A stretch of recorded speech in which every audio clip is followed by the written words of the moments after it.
Unless suffering is the direct and immediate object of life, our existence must entirely fail of its aim.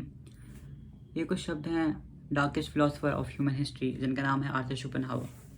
और उनको darkest कहने का ये मतलब नहीं है कि उन्होंने बहुत काले काम किए थे, कुछ बुरे या उल्टे काम किए थे। उनको डार्केस्ट कहने का ये मतलब है कि उन्होंने हमें ज़िंदगी को एक नया देखने का तरीका दिया, एंड दैट इज़ सफरिंग। उन्होंने बताया कि कैसे सफरिंग हमारी ज़िंदगी का एक मेजॉरिटी पार्ट फॉर्म करता है। अगर मैं आपसे एक सवाल पूछूं कि क्या सफरिंग पॉजिटिव है या नेगेटिव, या इसे छोड़ के अगर मैं आपसे पूछूं कि क्या हैप्पीनेस पॉजिटिव है या नेगेटिव, तो आपका क्या जवाब होगा? आई एम प्रेटी श्योर आप में से ज़्यादा लोगों का जवाब होगा कि हैप्पीनेस इज़ पॉजिटिव, पर आर्थर शोपेनहावर इसे गलत प्रूव करते हैं। वो कहते हैं कि happiness is negative in nature. Happiness आती है सफरिंग को ख़त्म करके, यानी कि सफरिंग हमेशा एग्जिस्ट करती है और वो हैप्पीनेस है जो सफरिंग को ख़त्म करके आ रही है। इसका मतलब हैप्पीनेस नेगेटिव हुई और सफरिंग पॉजिटिव।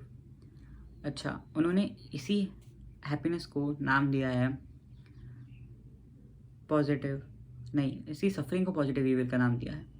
अगर हम आगे जाते हैं, वो बात करते हैं कि कैसे इंसान ग्राउंड में पड़े हुए उन मेमनों की तरह है जो एक दूसरे के साथ खेल रहे हैं, खुद को अम्यूज़ कर रहे हैं, पर उन्हें ये नहीं पता कि आगे उनके सामने वो कसाई खड़ा है जो उनके साथ क्या करे या जो उनमें से किसे चुने किसी भी नहीं पता। सिमिलरली इंसान भी उन मेमनों की तरह ही हैं जिन्हें पता नहीं है कि आगे कैसे जो फेट है वो उनके लिए क्या लिख रहा है।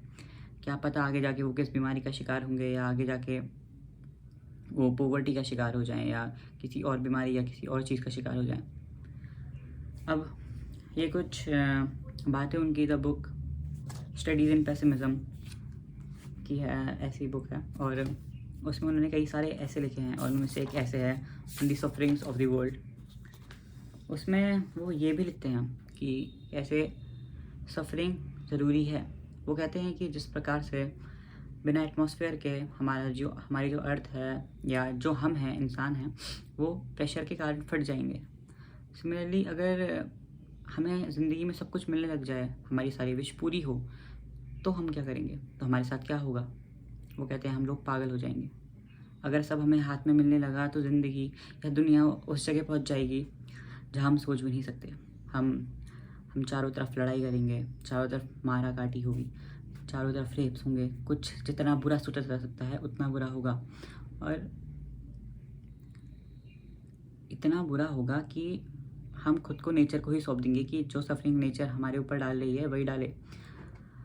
वो कहते हैं कि टाइम एक टास्क मास्टर की तरह है जो हमारे पीछे पड़ा हुआ है, और जब हमें कभी रुकने नहीं देता, और जब भी हम रुकते हैं तो वो हमें बोर्डम के हाथों सौंप देता है।